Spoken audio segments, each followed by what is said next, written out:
And it says we are live. Yay! Yay! Right. Well, hello, everybody. I'm Greg from Ghost Readers in the Sky. I am hosting my very first live stream. Very, very exciting.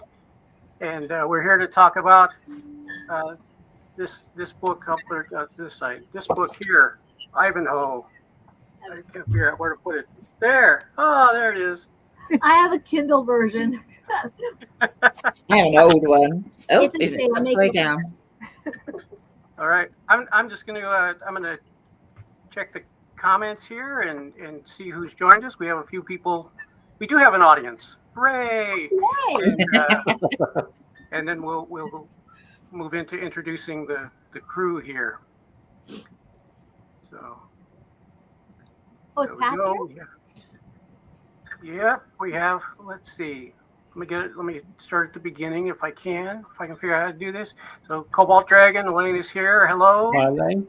Hi, Elaine. Hello. Hi. Oh, there's Pat. Hi, Pat. Pat, Hi, Pat. Pat's here. And Alan. Alan. So we have Greg and Alan, but not Greg and Alan.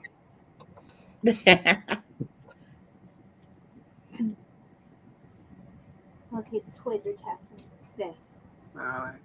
People just talking to each other in the chat, which is what you expect. All right. I've never seen the chat come up on a live before. Oh yeah, Not yeah. like that anyway. That's what happens when you use StreamYard. Oh, yeah, I've only been Zoom. And who do we have? Ah, Oh, All right. Ariane's here. Hello. Oh, there's Ariane. Hello. yeah. Oh, there's a All cat right. here. Get off. Get off. Sorry, people. So He's on the windowsill. He All likes right. to play. All right. Well, we'll go around the horn here and just remind people who you are, what your channel name is, and is this? Do you have any experience before Ivanhoe with reading Walter Scott? So, Gavin, you want to start us off? Fine. Hello, my name's Gavin. My channel is Genre Books. This is my first Walter Scott novel. The only time I've been close to Walter Scott before is going to the Walter Scott Monument, which is Stirling. But yes, this is the first time with one of the books. Nice. Debs? Hi, I'm Debs from the channel Raina Read Stuff. Also, my first Walter Scott. Never read any before. Thoroughly enjoyed this.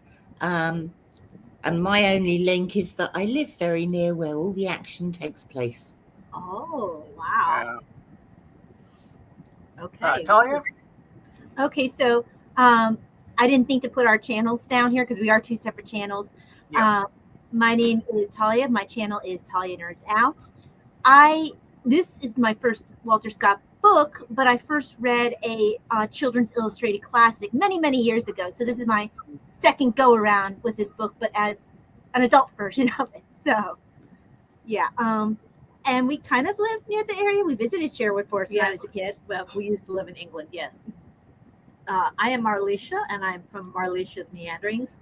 And this is my first Walter Scott book. I had Ivanhoe for a long time and tossed it. Not even looking at it. So I don't know what intimidated me about it, but I didn't read it. I'm so glad I read it. It's excellent.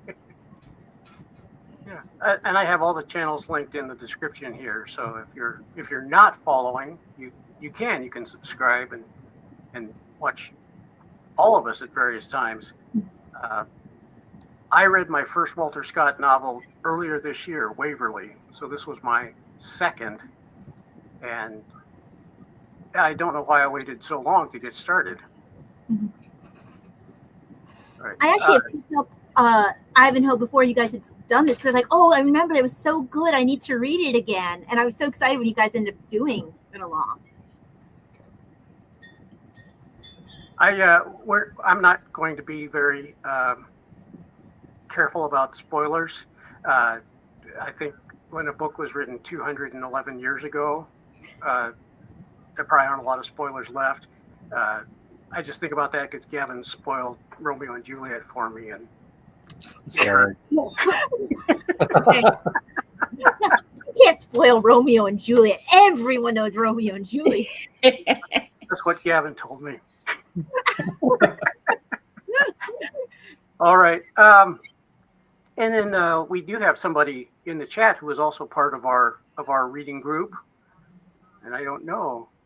Yeah, there and even has identified herself. Let's see. Going back to the comments, Alan's here. Good to see Oh, hi, you. Al. Lot. And, There she is. yep, Ariane. I meant to wear my jousting medieval bunnies hoodie, but I didn't. And then and Ariane says this was my first Walter Scott, so she was part of our reading group as well.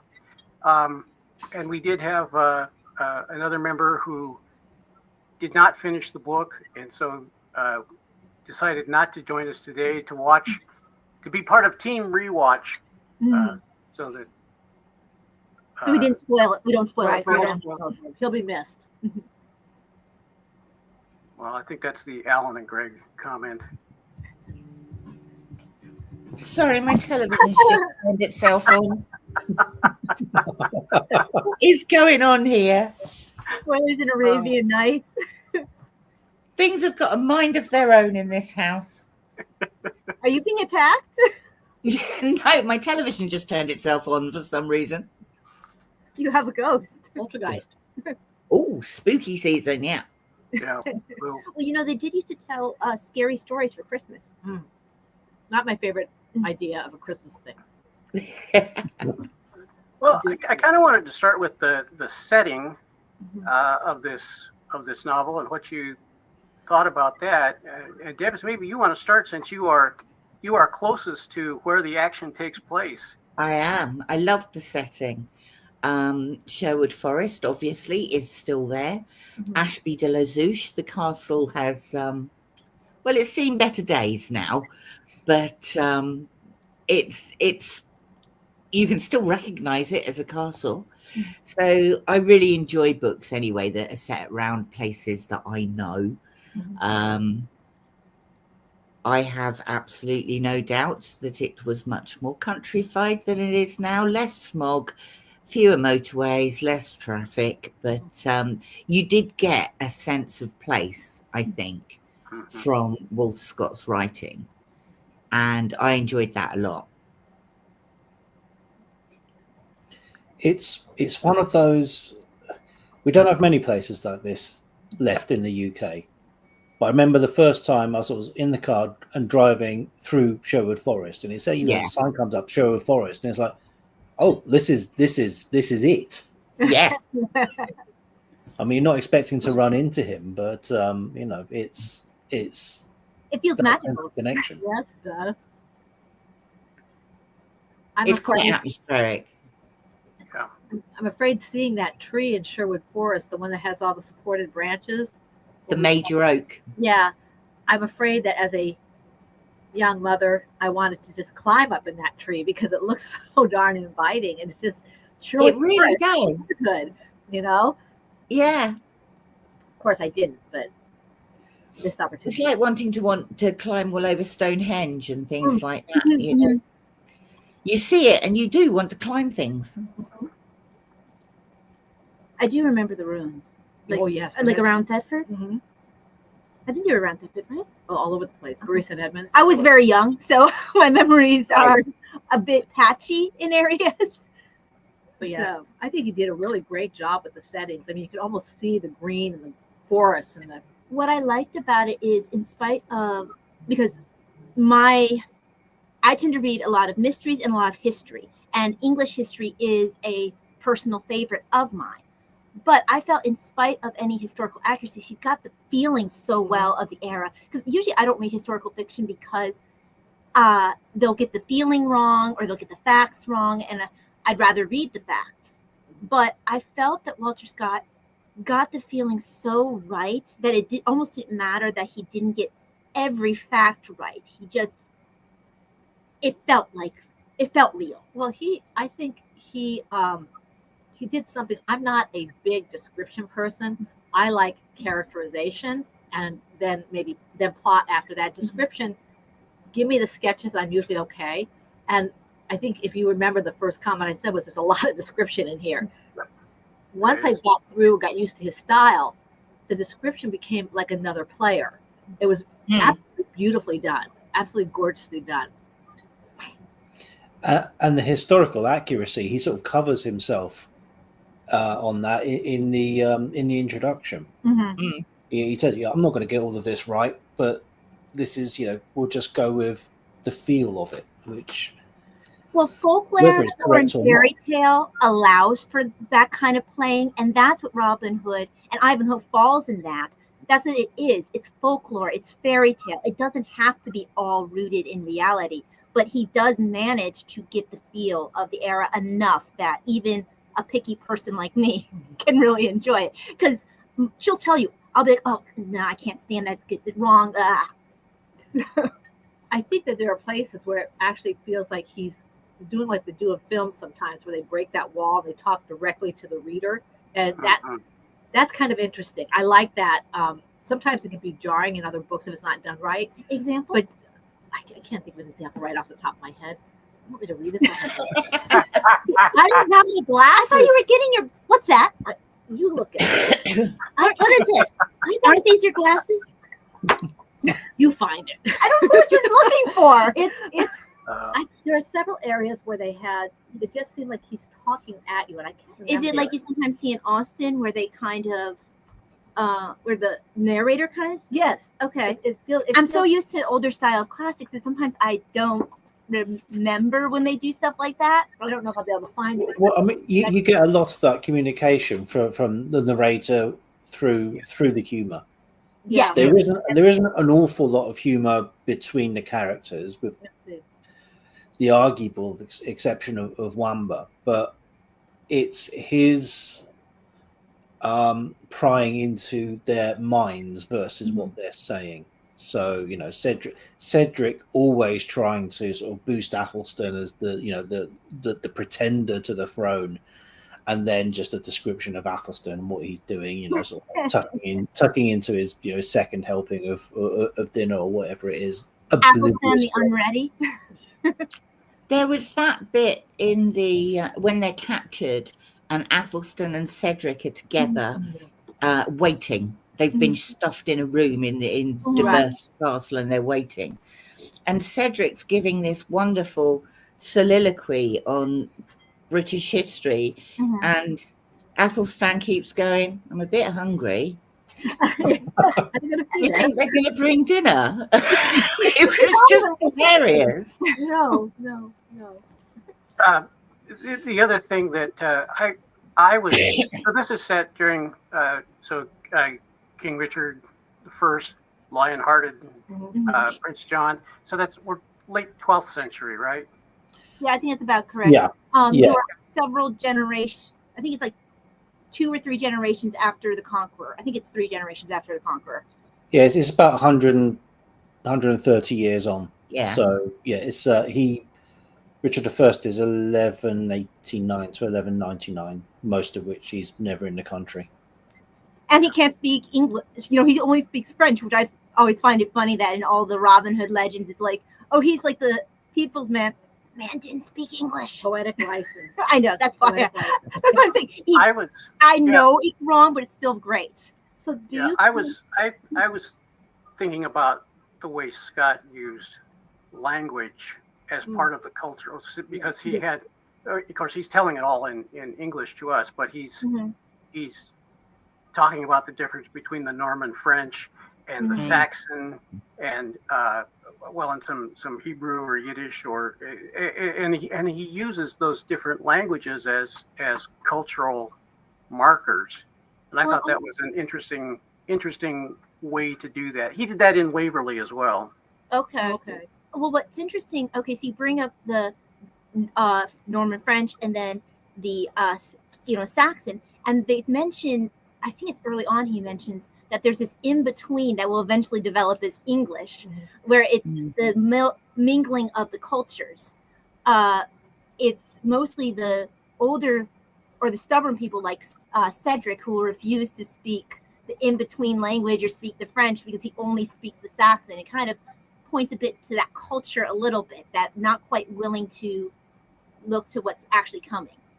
I'm going to have to try to find this later because I can't pay attention to the Which is why I think Ivanhoe is so important to the story, because Ivanhoe is that happy medium between the Normans who are still trying to impose themselves in the figure of Prince John, who don't want any sort of power or prestige given to the Saxons, quite happy to make fun of them.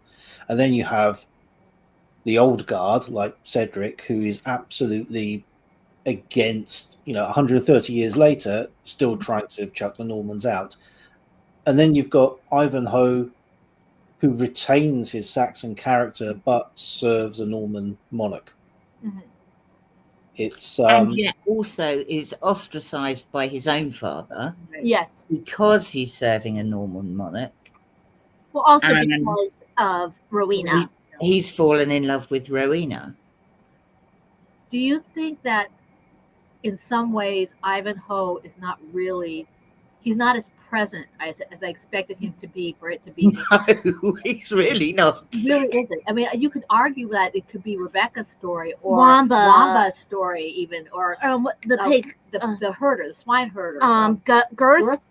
I mean, it's almost like even if it was a cast of several characters, a la the Avengers or something, Ivanhoe is like a very, almost like a cameo. It's the outsider story. Yeah, it because you have, who are we seeing the story mostly through? We're seeing it through the Jewish point of view. We're seeing it through Wamba and Girth's point of view. We're even seeing it. No, we're not seeing it through the Robert's point of view. It's mostly those point of views, and then everything happens through those eyes for the most part. I'm trying to think of a point where we're seeing, very rarely do we see a point where one of those characters aren't in the scene. And even when we have Ivanhoe there, oftentimes it's through Rebecca's eyes or somebody else's eyes. It's not often through Ivanhoe himself, which I found interesting considering the book is called Ivanhoe. Yeah, he sort of top and tails it, doesn't he? But throughout the middle of the book, he's mostly prostrate and being cared for by other people.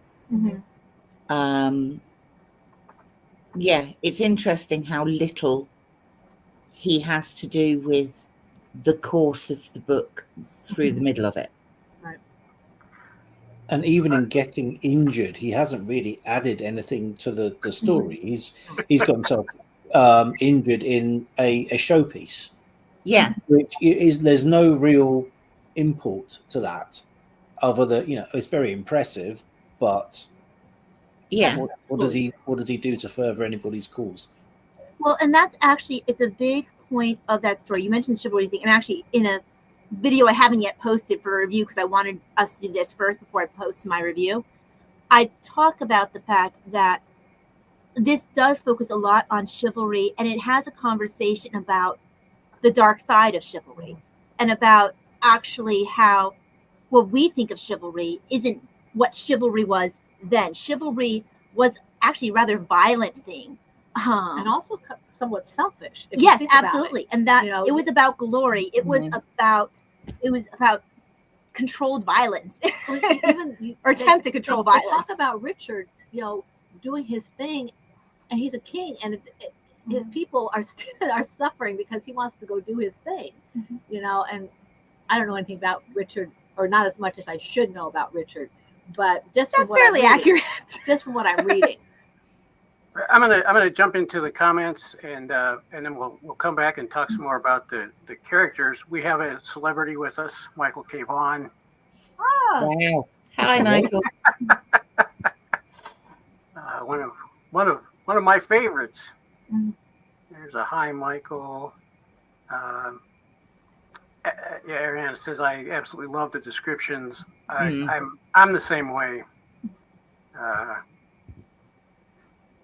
Extra breaks before the fall. I know I read Shakespeare in school. I remember Macbeth and I remember a bit of The Merchant of Venice, but it's been a very long time. We did Caesar, Julius Caesar. I didn't read Julius Caesar. Yeah. Yeah, I was one of the things I was thinking about was, and I think we've covered it, so I'm not going to ask the question the way I was going to, but the book is called Ivanhoe, but it's Ivanhoe the main character. But which characters resonated with all of you? Who are your favorites, and were there some who were not favorites at all? Do you want to go in some kind of order, or do you want us to just kind of? I don't know. I feel like I lost control of this discussion. We've been going 20 minutes, so about 18 and a half minutes ago. We're used to podcasting together. We have for many years, so we forget sometimes to play with others. Well, Wait, tell us you to start. Yeah, you go first then. So if no one else is going to talk about their favorite, I'm going to start because apparently I think my opinion is more important than everyone else's. So I like Rebecca. Yes. I think that's not a shocking thing to say.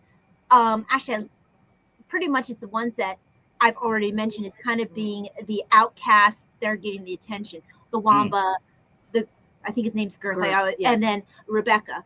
Even Isaac. Isaac is interesting because he's like, on the one hand, he's like this conniving little businessman, sometimes you just want to wring his neck.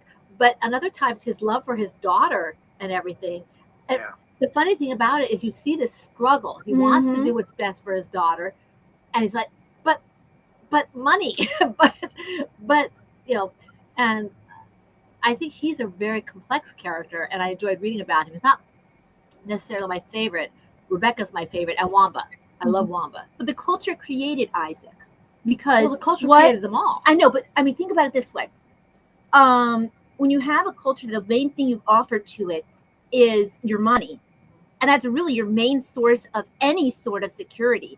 Of course, you're going to hang on to it because yes, it's part of what's making them hate you, but it's part of what's giving you some sort of value to that culture, especially that group of people. So yeah, I can see where it's not even just about status; it's about survival.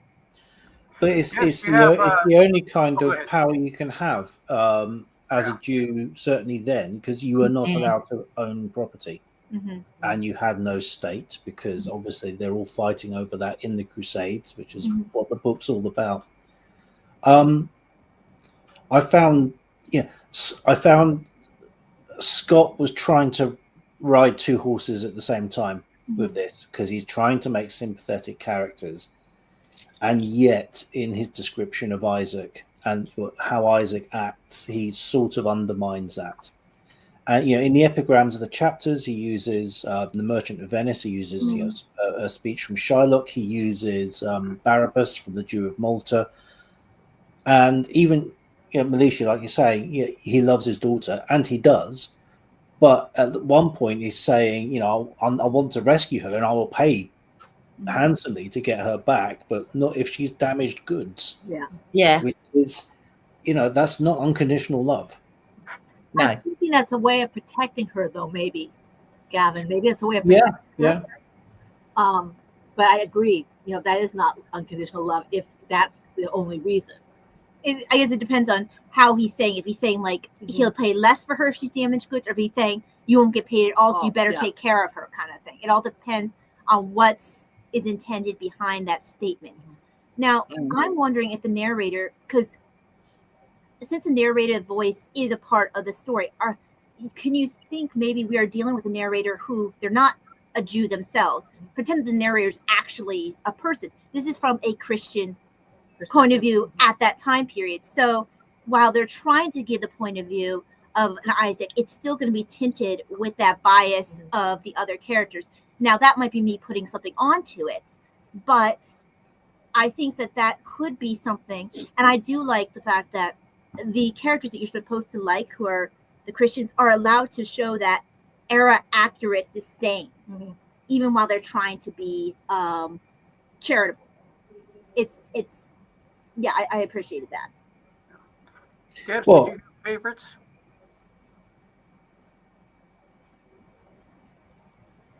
Debs, Did are you ask talking? me? I asked you. Yeah, I interrupted you? Gavin just to ask you because Shall I answer? whatever. I don't care. I also liked Rebecca. I liked Rebecca very much. Yeah. I liked Wombat, but I really liked Friar Tuck. I thought he Oh was yeah. absolutely hilarious. No. He was just so funny. And I had been waiting for all the Robin Hood characters to turn up at some point.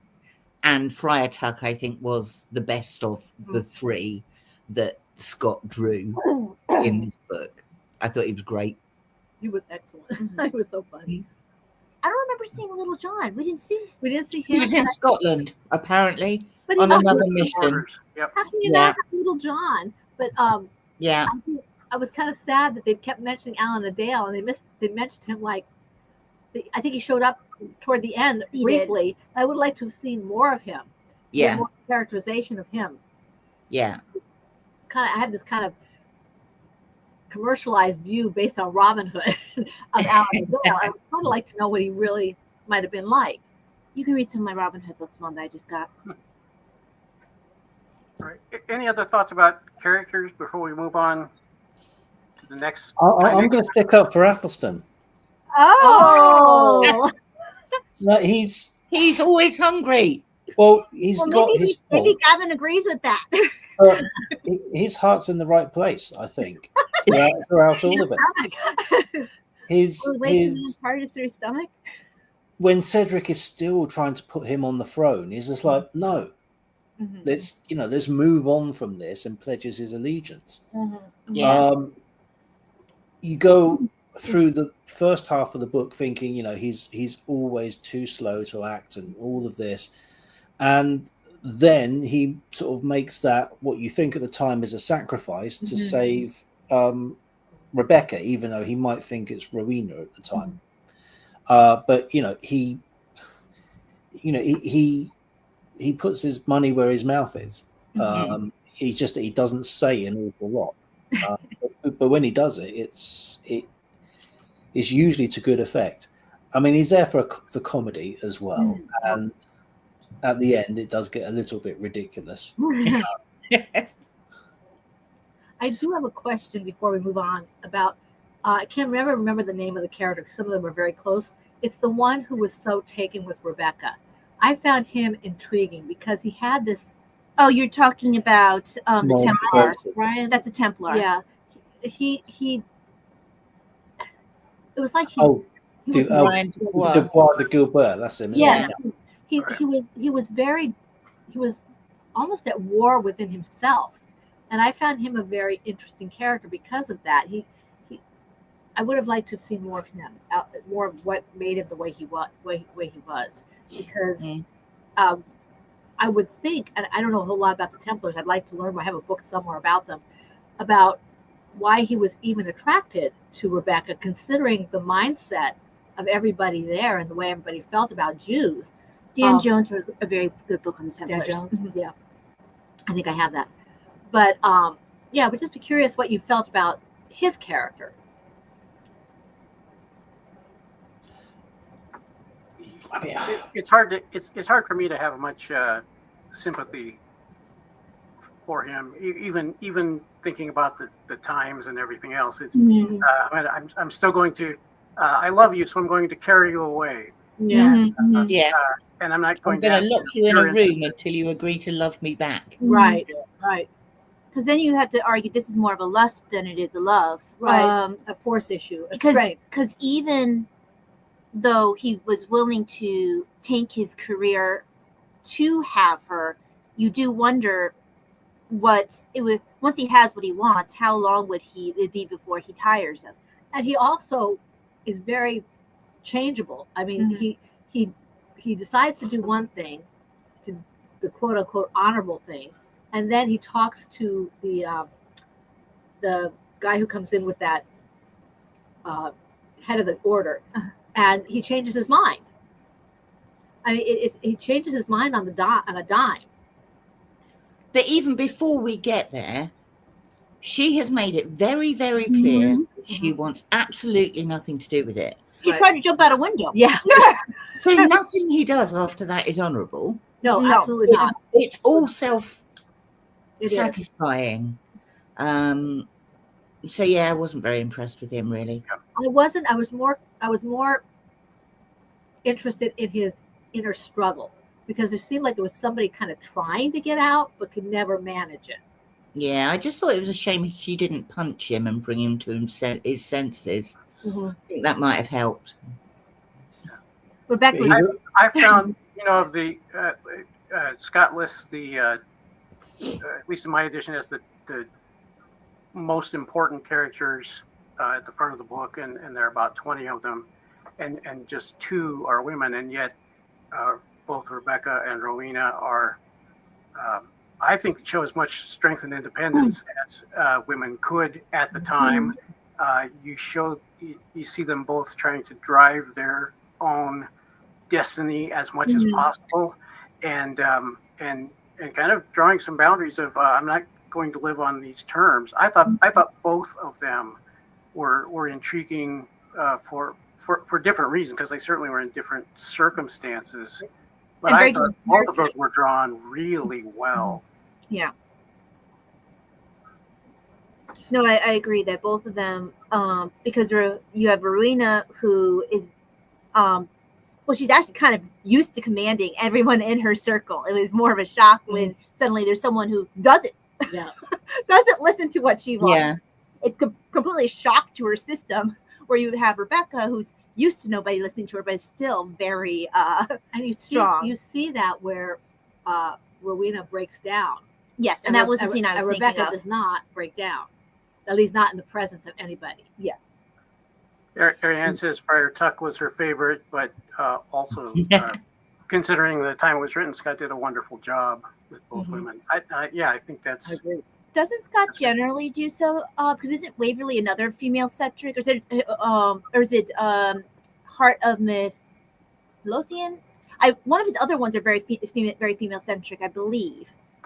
There are a lot of love stories in Waverly, and I think the women are drawn fairly well, but they do not play nearly as large of a role for the most part.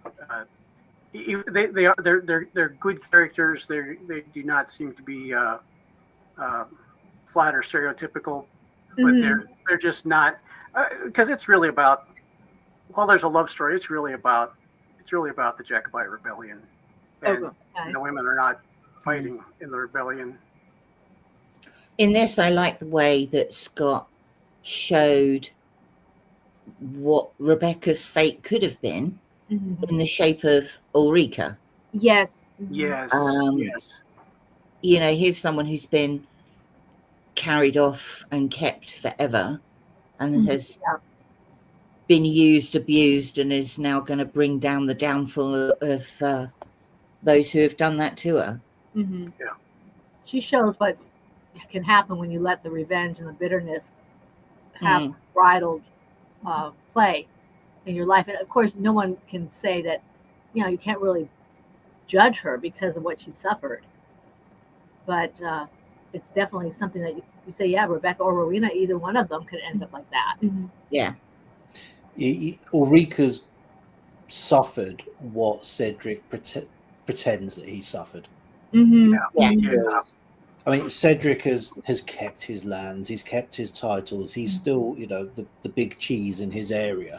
Ulrika has had to change her name, nobody recognizes her. Only Cedric does, when, and he's not too happy about it. He's not very nice about it either. Judgmental about her. Whereas he really doesn't. Cedric has a lot to say about other people and never very much introspection. Yeah, he was an interesting character, Cedric. Yeah. I want to talk a little bit about the plot, and I thought one of the interesting devices that gets used a lot of times in this book is the disguise, showing up in disguise and pretending to be somebody else. And I don't know how the rest of you were, and if there were any twists, but I was not expecting the Black Knight. I was trying to figure out who it was, and that that was a surprise to me that I thoroughly enjoyed. I think I knew, but I wasn't ready to admit. The one I found to be easy enough, even before they said anything, was of course the Archer. Yeah, but you. Lock- It's funny, like you fought me because I said right away that's Ivanhoe. You're like, it could be Robin Hood. It could be like, no, that's Ivanhoe. And then I was right. But I'm not talking about that. I'm talking Same about thing for Black Knight. No, I'm not. No, the Black Knight I was on reserve. The Ivanhoe I wasn't sure, but the one that I was sure about was Locksley Mm-hmm. and Friar Tuck. They were, they were just so, just drawn so well and so obvious. You couldn't miss it. But Black Knight, when you say, yeah, of course, Mm-hmm. Well, it's because you got two levels of disguise there, because you've got the characters who are in disguise. Mm-hmm. Ivanhoe at the beginning, the Yes. Black Knight. Mm-hmm. You've got the people who we know who end up in disguise, like Gurf when he's squiring for Ivanhoe. Ivanhoe when he is as the religious character. Mm-hmm. Cedric also poses as a religious character, but then you've got these other characters who aren't in disguise, but we get to know that they're the characters that we already know because they're all the Robin Hood characters. Right. Yeah. So Friar Tuck is never not Friar Tuck. Right. Except he acts different. He's revealed to us when he removes his priestly robes, if you will, or friarly robes. Then he's a soldier. Yeah. But he's no more of a soldier than Cedric is a monk when he dresses up in religious garments. There's very sort of the surface disguise, and then there is the sort of the big reveal for the reader, for characters who everybody knew who Robin Hood was anyway. Yeah. It took me a long time to realise that the Black Knight was Richard. And then it got me to wondering whether Ivanhoe at the beginning, whether he knew it was Richard. Because there's this whole thing at the beginning. He spots the Black Knight across the field in the tournament, and he sort of gives him an indication that he doesn't know who he is. Yeah, I think you're right that he didn't. He might not have. Because I got the impression that he wanted to be incognito completely. Yeah, because I actually didn't think about that. No, I think you're right. I don't think he knew who he was right away. I don't think he did either. I like the disguise things, though. Oh, yeah. No, I did too. And I also like Gavin said, that the people who weren't in disguise were the ones who were hiding out as outlaws. Right. They were the ones we actually were the least disguised. Yeah, none of those were disguised. Hiding in plain sight. Exactly. Because everyone's saying that the Black Knight, or seems to be saying that the Black Knight surprised them. Maybe I remember subconsciously more from when I read it as a child than I think, because I was not surprised by the Black Knight, and I don't think I'm any more perceptive than anyone else. So I must have remembered more than I realized, because I'm actually surprised how many people were surprised. I think the clues were there, but I think, I don't know about anybody else, but for me, it was like, okay, this could be, but why would it be? Well, I think also, if you look, this is of course not within the story, but you look at even like Robin Hood movies. Richard always comes in disguise. Yeah, but always in silver armor, not in black. But I'd recognize him as soon as he started talking like Sean Connery, though. Which one is it? And I think this is just fact, not opinion. Fact, the best portrayal of Richard in a Robin Hood film was by Patrick Stewart. Really? I don't think I've seen I that haven't one. seen that one. I can see he said, not opinion. I still haven't seen it. That's a fact. That's Sorry. from Robin Hood Men in Tights. Oh no. That's not Robin Hood. I'm a snob. That's not Robin Hood. Errol Flynn is Robin Hood. Errol Flynn is Robin Hood. I think we interrupted you again.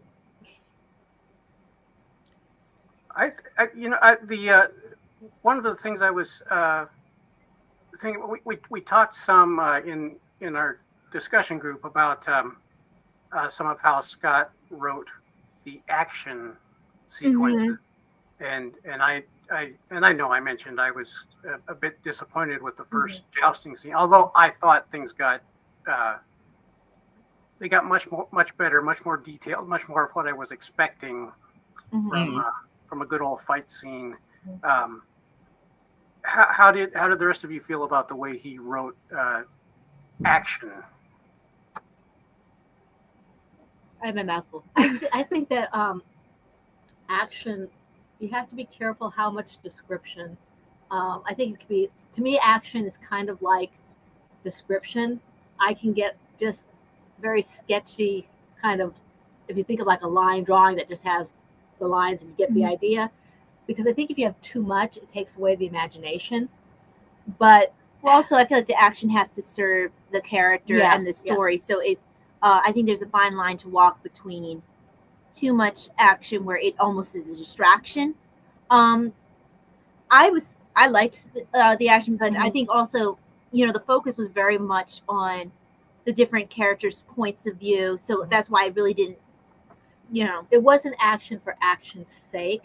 Because if you start getting, if you think of, like, I'm going to draw again from the Avengers movies, so it got to the point where there was just action for action. It's like it's boring after a while because you have all this going on, you really don't know why. And I think that he did a good job kind of balancing the person's point of view and the characterization with the necessary action to move it forward. Ariane says she was left wanting more action as well. I actually thought the best, the most well written part with action was the whole fire, when the castle is on fire. All of the people who are trying to get out, and the people who are trying to keep people in, and the people who are trying to get all the wine out of the cellar. And I just thought that just all of those mixed together. I thought there were some fantastic scenes of trying to get away, trying to escape, having the Saxon army waiting for the French to come out of the castle, so that with their arrows and battle axes and botlots or whatever. It was all. I thought that was really the whole scene with the fire was just gripping. Yeah, and it's quite. There's quite a good depiction of the actual fighting, because there are no long drawn out sword fights like you get in the Errol Flynn in the movies. Yeah, brilliant for the movies would be obviously terrible and also not very accurate. Whereas in the book, when it ends with one smash of the axe and that's it. Characters die sort of quite quickly, without much in the way of there are no sort of heroic deaths. There's only sort of very brief, messy ones. Well, I mean, even, and this is jumping ahead a little bit, even the one, that should have been like the big chivalric, hoo-ha, hero gets his chance to show, even that is kind of robbed of the glory moment, because the Templar doesn't die from Ivanhoe doing some glorious thing. He essentially kills himself with his own internal struggle, like he essentially like bursts a blood vessel, or he has a stroke, whatever it is, it happens. And I actually thought it was interesting that it was almost, the story was almost a commentary on chivalry, and I mentioned that before, but I quite like that there wasn't too much of the heroic deaths, because I think in those circumstances there weren't that many. Often I think the heroic deaths in battles like that were written in afterwards by historians to make people look good. At the end of the day, you're running around, you've got really sharp, long bits of metal, and you're hacking bits off people. I don't think there's anything heroic, particularly, about people who die in those circumstances. It's an ugly death. I don't want Debs to my epitaph after I die. But, I mean, to your point, also, like, I'm thinking about, there are no heroic deaths, and also, who are, again, we were mentioning earlier that some of the main point of view characters are Rebecca, Isaac, Wamba, Girth. These are not the people who would be the heroes in these circumstances. So we could be seeing it through their eyes. It's an ugly thing, a frightening thing through the eyes of the people who are not warriors, who can see it through another lens. So we aren't seeing it through the chivalric eyes of Ivanhoe, who sees the glory, or not for very long at very least. So I think if you take a look at it, like we're almost more supposed to empathize with the serfs and the Jews, the outcasts, then it kind of puts a different Well, the perspective common on it. people. Yeah. The common people. The problem, I think, is that the true heroes aren't what the people who are actually being pushed forward as the heroes. A lot of times, the true heroes are the unsung ones. I mean, Wamba wanting to stay there while Cedric gets out. I mean, that's heroic, and nobody says anything about it. Cedric did. He was willing to offer him his freedom. He did, but my point is that nobody else knows. He's not going to have a statue made. There's not going to be minstrels' tales about him. And these are people who are willing to really put, not for the glory, but because they believe in this person or they care about this person and they're going after him. And I think that's the difference between a hero and someone who's a glory grabber. And unfortunately, glory grabbers seem to get more press. But then the hero who has lived on the best out of all the characters here is definitely Robin Hood, who, you know, he's not a great, you know, he's a good archer, but he's not a sort of in this iteration a great warrior. He just has a particular skill. And I like the fact that because we first meet Robin and his men through Girth's eyes, we actually get to experience how terrifying it is to be a person who doesn't know who Robin Hood is and who experiences them being footpads, you know, like saying, hey, we're going to steal from you. I like the fact that we're not seeing them just through the romanticized view. We're seeing them through a terrified serf's point of view, a victim's point of view. All right. There are a handful of people watching in the chat. If you have any questions, let's post them now as I kind of go around and do kind of a final wrap up here. And the main question I had for wrap up was this was for all of you. It was the first Walter Scott novel you read. So would you read more? Would you recommend this one? Do you have plans to read more? What are your thoughts on Walter Scott and the future of his novels in your future reading? And I'm going to go to Gavin first. I think he's a lot funnier than I was expecting. And this has happened with me a couple of times this year, where I've read someone who I thought was more sort of po-faced as a writer, or I had been led to believe that. I thought that with Anthony Trollope as well, and they're both really funny. I am going to read more. I could see where this led into, you know, a big uptick in talking about chivalric romance in the Victorian period. I also think loads of fantasy authors have read Ivanhoe. These set pieces, the siege of the castle, the jousting. The joust thing is absolutely ripped off by one of the early Game of Thrones books. Very similar stuff happens. And you have people who have, you know, they're not going to show themselves, they're masked, they're in disguise. There's a lot of influence that has been taken from these, from, you know, more than one strand of you know, genres of literature. Absolutely going to be reading more. Debs, what about you? Yeah, I loved this. I thought it was great. Like Gavin, I didn't expect there to be as much. I don't think I expected there to be any humour in it, to be honest. And there was actually quite a bit. You know, the characterization of Friar Tuck as this mostly pissed poacher was just hilarious. So yes, I will definitely be reading some more. I don't know what yet, and I don't know when yet, but I will definitely read some more Walter Scott. I think it was one that I had come to purely because you'd suggested it, even though it's been sitting on my bookshelf for decades. I don't think I would have picked it up unless you had suggested it, and I'm really glad you did because I thoroughly enjoyed it. Yeah, thanks.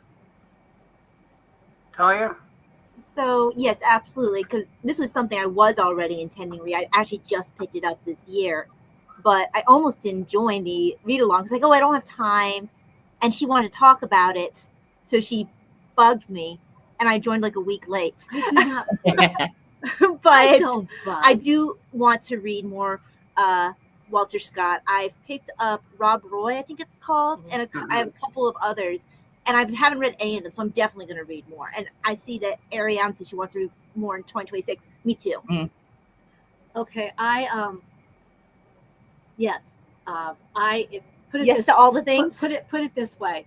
Any of you guys watched my channel when I did the Western along and how much I just gushed about the Virginian? This is a close second for me. Okay, I had Ivanhoe on my shelf. It wasn't until it was suggested by you that I decided to pick it up, and I enjoyed it much more than I thought I would. I don't know what I expected or why I put it off so long. I do have Waverly and Rob Roy, so yes, definitely in 2026 I intend to read more. I would like to read more with you guys. I think that this has been a really great read. Blast. It's been amazing, and I thank you for putting it together. Yeah. Well, we can talk about doing another one, and I have seen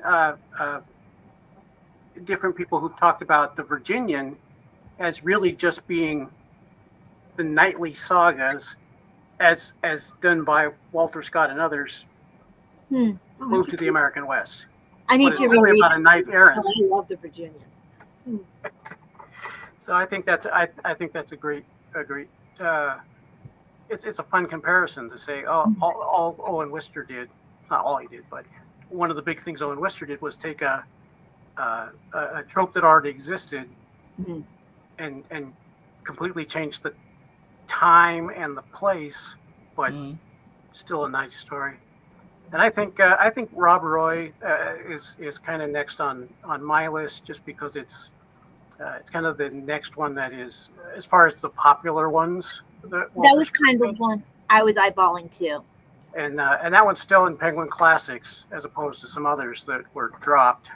I don't remember what was dropped, but I remember there were others. Gavin the Oracle knows these there's a couple things. of Scots did suffer, but not that one. I think they'd be foolish if they tried to cut that. Yeah. I have a question for you, Greg. Yeah. Are you going to expand your horizons beyond Scottish authors soon? I read westerns. The Scots are. I think there is so much that. Well, I love historical fiction anyway, so reading Walter Scott makes a lot of sense to me. And westerns are almost always historical fiction. Yeah. So many adventure stories that I really enjoy are historical fiction.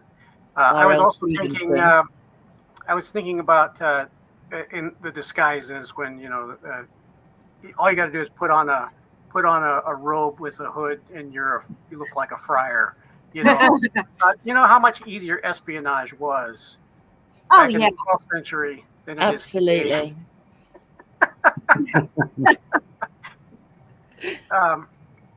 Yeah, I do. I have a lot of Scottish authors.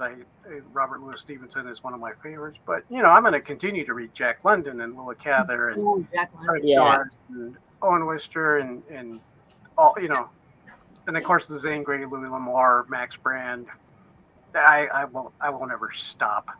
Greg, a question about the Zane Grey, because I'm trying to branch out in my westerns, but I'm really a PG-13 reader. Can I read that? Does it have a lot of situations and language?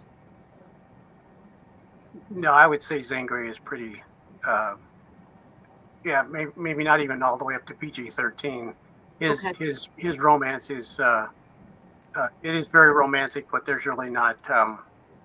I don't see anything that would be offensive in Zane Grey. Gavin, I know you've read quite a bit of it as well. Yeah, he's temperate in his language. Yeah. You know, in his foul language, not like me. I'm just not he's. I mean, you know, occasionally, you know, people die in the books, and you know, it's never nice. But at the same time, it's not ghoulish. Mhm. Yeah. Okay. Because I really would like to. I blame Greg and Kevin. I have a couple Zangries, Mom. I think if you want to look at mine. Kevin from Kevin Toll Reads for Yeah. the Westerns. So I'm trying to branch out, and I'm really enjoying it. I want to make sure I don't like offend myself by finding something that I don't want to read. But perfect. Scandalize yourself might be a better. Scandalize myself. Yes, that's the word. I think that the classic, what I consider the golden age of Westerns, you know, starting with the Virginian and going you know, up through the 40s or so, when I go to the death of Zane Grey. But those are there's the violent situations are not that violent. The romance situations are sweeter. You know, there's certainly a lot of good action and a lot of good adventure, but it is pretty tempered as you get further. So like if you hear of the Piccadilly Cowboys, run away. Okay. Thank you. Run towards them. They're fantastic. I'm not trusting Gavin. I'm not trusting Gavin to give me books. No. You know you can go to Greg. I'll go to Greg. Gavin's gonna want to see me blush or something. Yeah, the Piccadillys might not be for you. It's such a shame because it sounds like a great name for a book. I mean, Piccadilly. It's because they're all based in London and they all met up in Piccadilly. And stations in England, isn't it? Yeah. Their only knowledge of the West was going to watch westerns at the cinema. And yeah, they're quite violent. Anyway, there is a sequel to Ivanhoe. Oh, is there? Yeah, it's a parody. Oh, really? But written by William Makepeace Thackeray. Oh, Okay. He wrote a book called it's Rebecca and Rowena, or Rowena and Rebecca. It's one of the two. Oh, interesting. Huh. I don't usually like authors playing with other people's characters. That's one of my snobbish things. Because Well, yeah, I mean, okay, I mean, this could be sort of William Makepeace Thackeray fan fiction, but it's Thackeray, so it's bound to Thackeray, be good. yeah. Exactly. Yeah. It'll be interesting to take a look at and see if he got the voice right or whatever. But I'm not sure what kind of a story you can get out of Rebecca and Rowena, considering the fact that they run in different circles. they're even completely different. And they're different countries now. Yeah. Unless something happens to her husband and Rebecca's. Gavin's in there kind of like snickering to himself. I've not read it. I've not. Oh, okay. Yeah, it may not be canonical. I don't know. It may be a pastiche of some sort. She'll hate it. Yeah, I mean, I will sit there and I will mock mercilessly because I do. She's a purist and she's a snob. Yes, I am.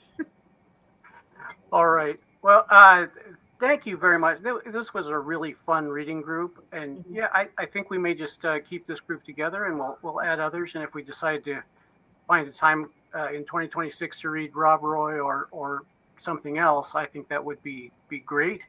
And I know there's some others who just couldn't join us, but if we plan ahead, maybe we can get some others to join us as well. This has been a lot of fun. It was a great book. It was really enjoyable.